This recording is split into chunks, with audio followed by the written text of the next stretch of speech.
Hey, Sunday. It's Sunday, and I'm here because I feel like talking. Got my Rebates T-shirt on. This was a band that was related to Buck Naked and the Bare Bottom Boys. You ever heard of that band? They were out of Omaha. They were friends of mine. Moved out to the West Coast, San Francisco. Buck unfortunately got murdered just as they were kind of, getting notorious. Friends with Primus. They were on the Joan Rivers show. They recorded their first demo in my basement on my 4-track, the same machine I used to make the archives I've been sharing with you. I still have the 4-track master. So a couple things got me wanting to get on today. Seemingly unrelated, but it's related. I just caught the video that Mike from the In Groove posted this morning, sharing with folks that he had gotten divorced. And I've never met Mike. I've only been to Phoenix a couple times. It's been a while, but I just like I like his honesty. Our taste in music is really very different. He's very mainstream, but he seems to be just honest, and I like honesty. Number one. I also like it if you're a nice person. Some people are honest but shitty, and I don't really care for shitty honest people. So I just wanted to say, interestingly enough, over the years of watching him, it was like it was obvious to me. You know what I mean? Their relationship, it was obvious to me that whatever they had going was over.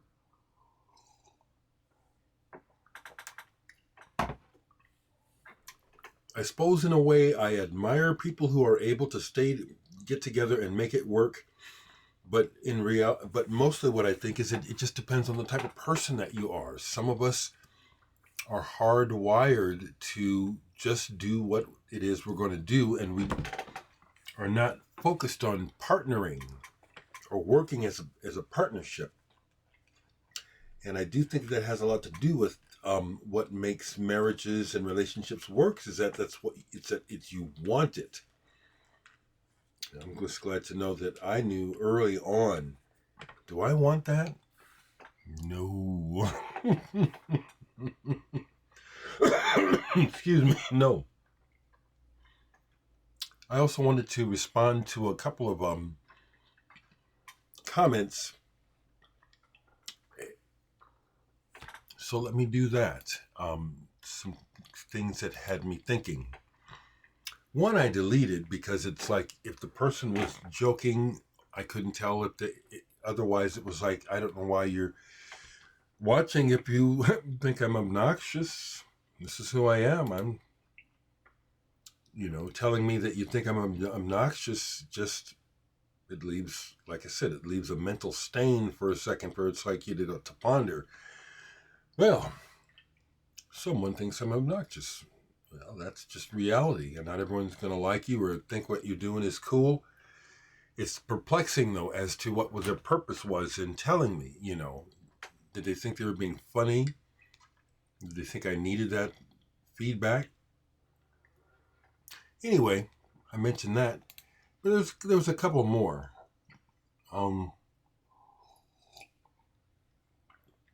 Frank, I know what I like. I heard all of Aphex Twin. Okay? People say, I'll say something and people say, well, you so-and-so and so-and-so. It's like, I know what I'm talking about, all right? Yeah, I listen to Aphex Twin in small doses. He's someone I learn from. Mostly I don't listen to him. Good to hear from you, Paniques. And there's my friend David, Flamingo Shadow, down in ATL. Hey. Thank you for the feedback from the few of you who have given me feedback about my archives. It is a very engaging and interesting, deep listen.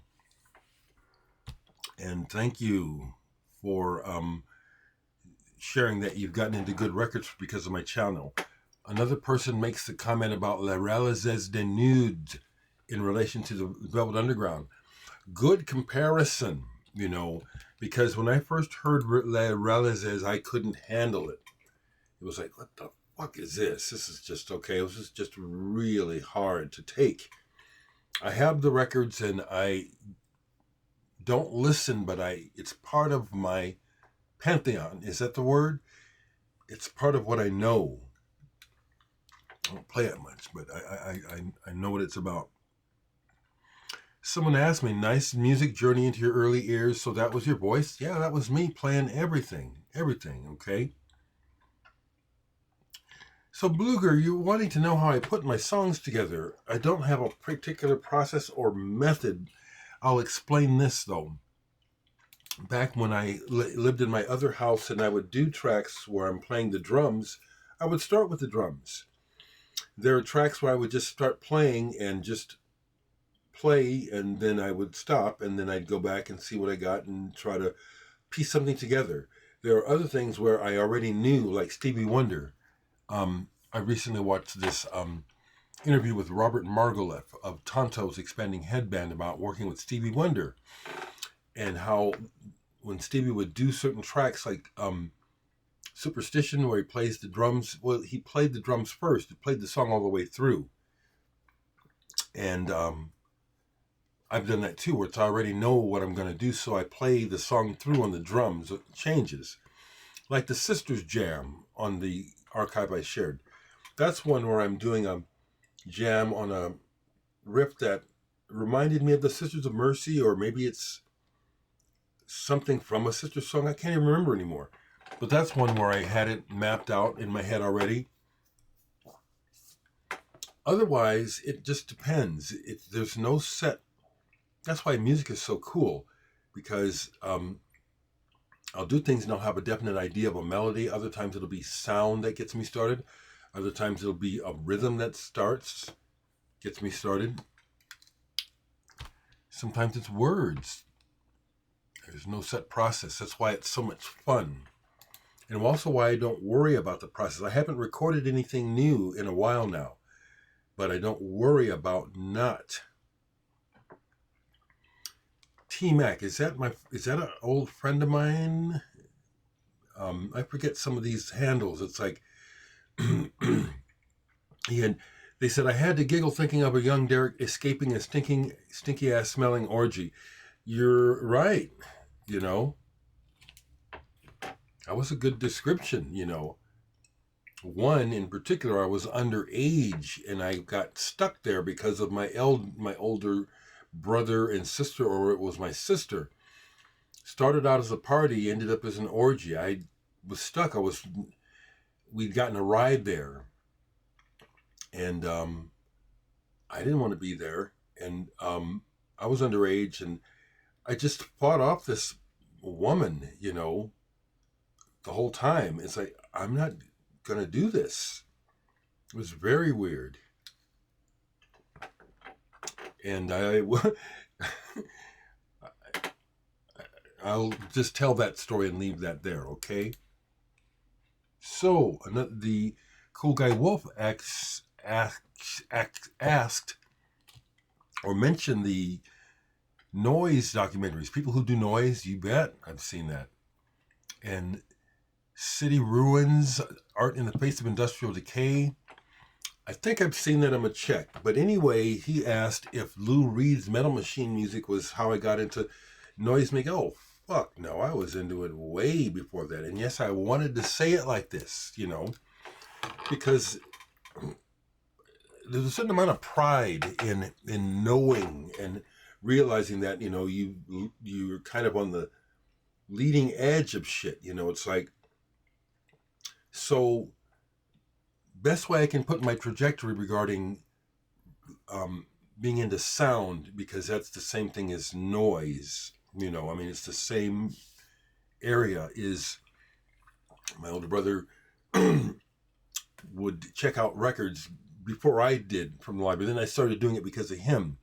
But he checked out Steve Reich, It's Gonna Rain, and the Stravinsky. And those were two of the first things that I can remember to mention to you that were mind expanding. I loved it. It's gonna rain, it's gonna rain. It's like the loop and where it goes. Fascinating. I didn't pull everything, but I pulled a couple things because Metal Machine Music came out in 1973, and that was old news to me by then. Another record that goes back to the 60s that I can cite as an early example. I didn't pull Silver Apples as another because I had the Silver Apples when it came out. That record got cut out right away, so I was able to get a copy like right away. But this too I got as a cutout. 50-Foot Hose. This is a reissue. But I had an original. Unfortunately played it and damaged it. Got rid of it. But this is early use of electronics and an avant-garde approach to rock music. So this predates Metal Machine Music and my interest in noise. And one album that absolutely has to be cited as a groundbreaking influence on me regarding sound is Faust. And I heard this early on. I heard this as early as 1971 or 2. No, let me say it would probably be about 1971. Yeah, and probably about 1971 or 2, somewhere in there, before Metal Machine Music, you know. Faust turned me on to the idea of even further of sound.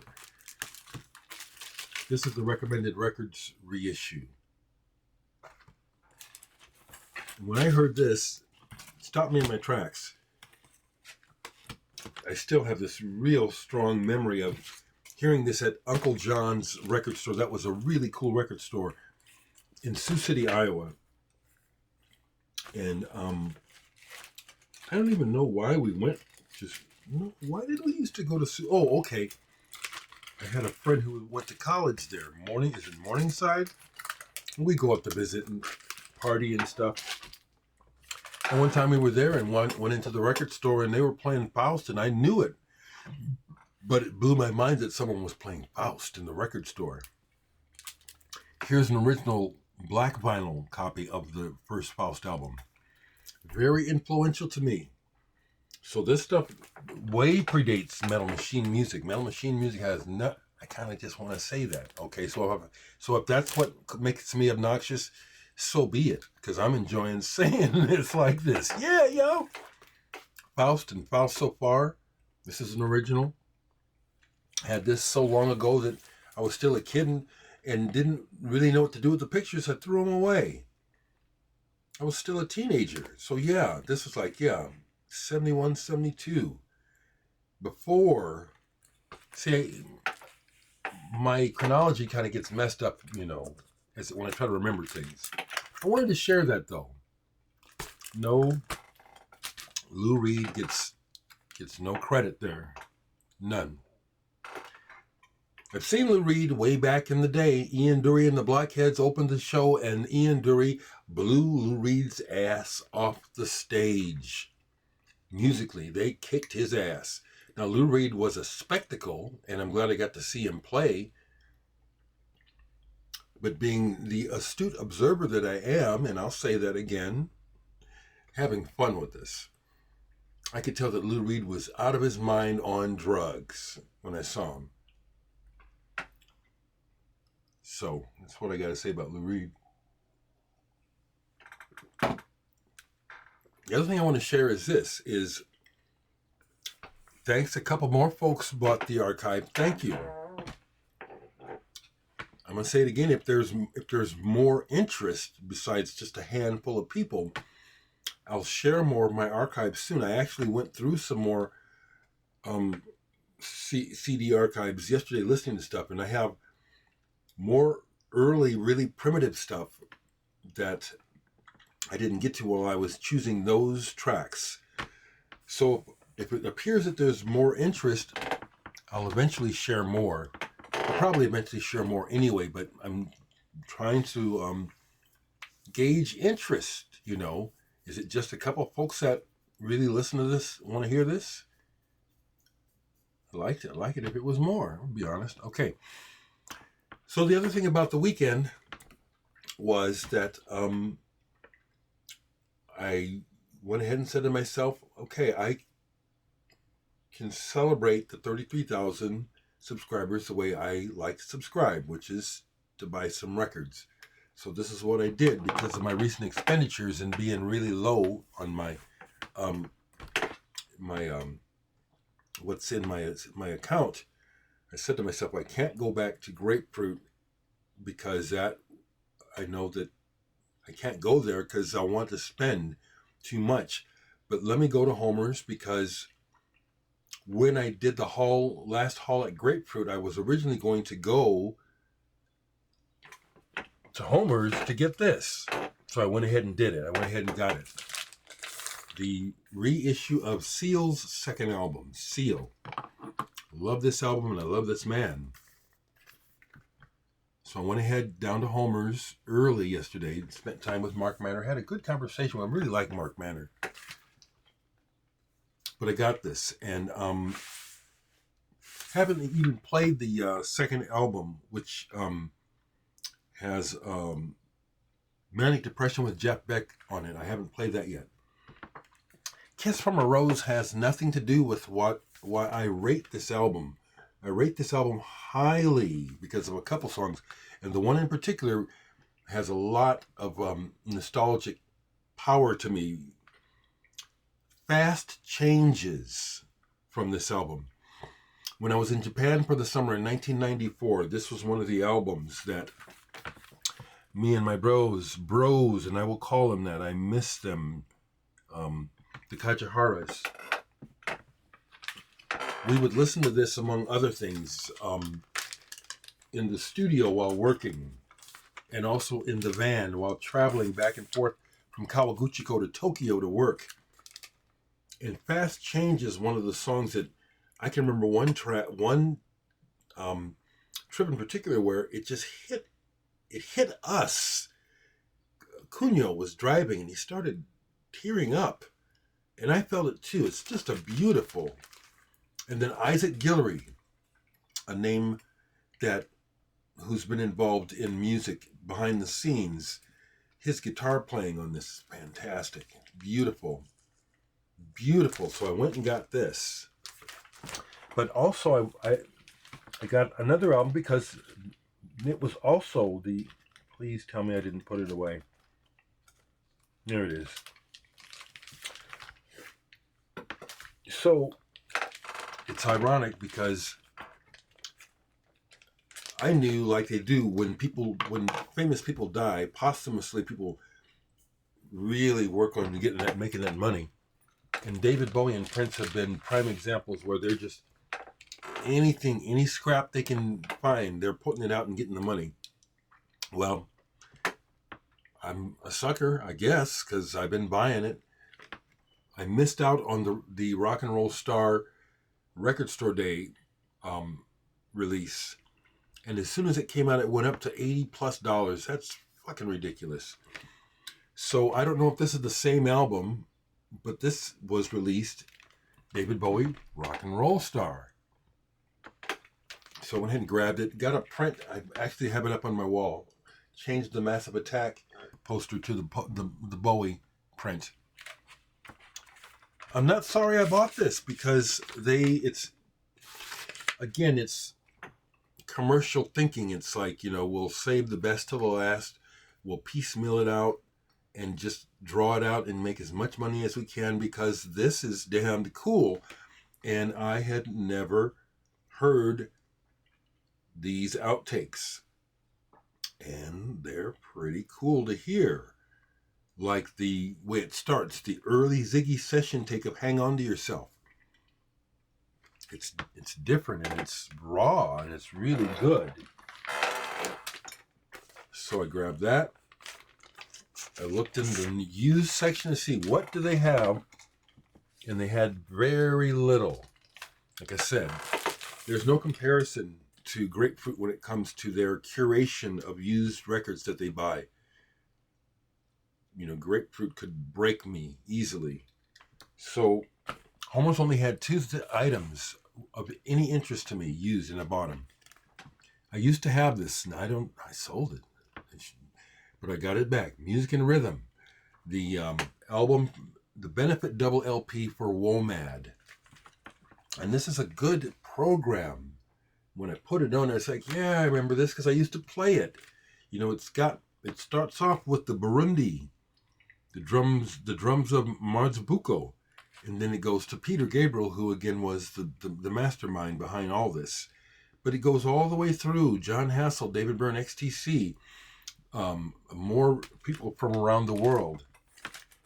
As I listened to it again yesterday, thinking, this is an example of when you're young and you're halfway out of your mind. You don't know what you're doing. I should have never sold that. I don't know why I did.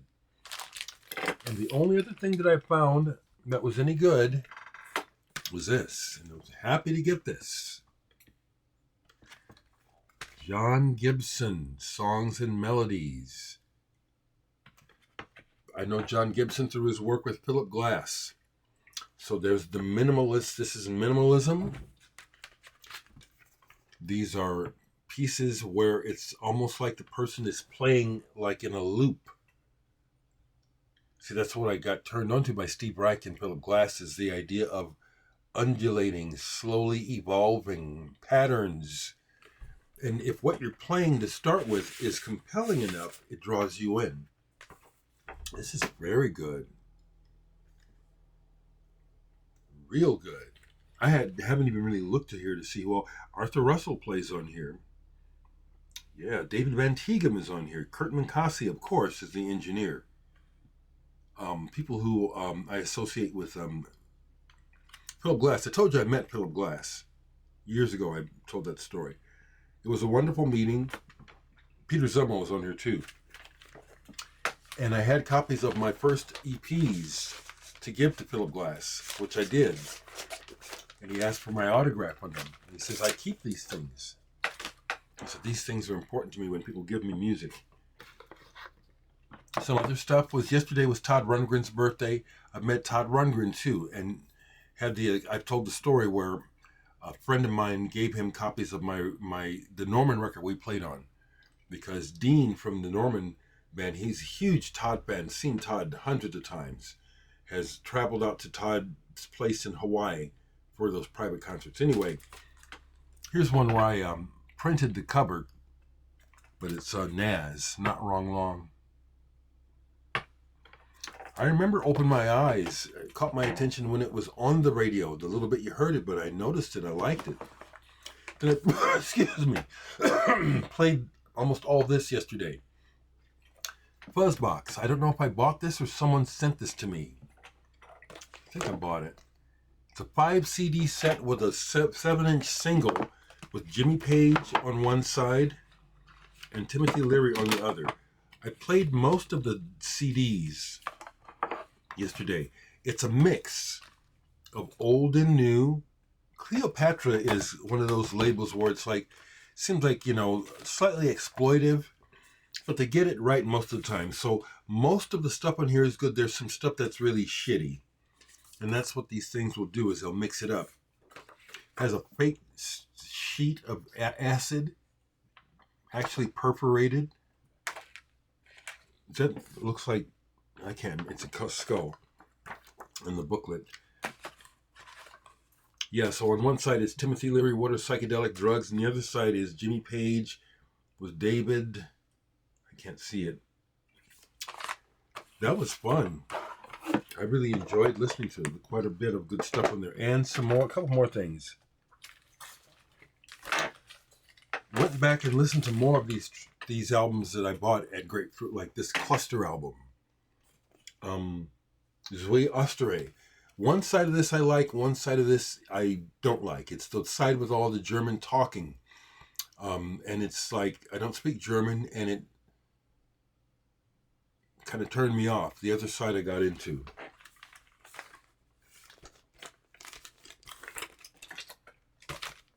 These got pulled for some reason, and I listened to a fair amount of this one. Crepuscule Collection. The quick, neat job. Seemingly a thematic way of presenting songs on the label. So this has songs on here by Paul Haig, Anna Domino, Pleasure Ground, Blaine Reininger from Tuxedo Moon. Some of this was like, ugh, okay, that's why they put this stuff together. Some of these tracks have not aged well. And then one of these, listen to some of this. The Bam Caruso. My friends in Japan had the entire set of these, plus a lot of these originals. They are big record collectors. That's how we ended up meeting, was through record collecting. But I love this old freak beat stuff. You know, it's from my childhood. I just love that stuff. I love it, I love it, I love it. So, that's what I wanted to share today. It's another hot one here. Yesterday was Floyd Norman, my brother-in-law. It was his 89th birthday. Bless him. And he draws every day. Every day. That's the secret, is do what you love and just keep doing it. So that's what I have to share today, folks. As always, let me know what's on your mind.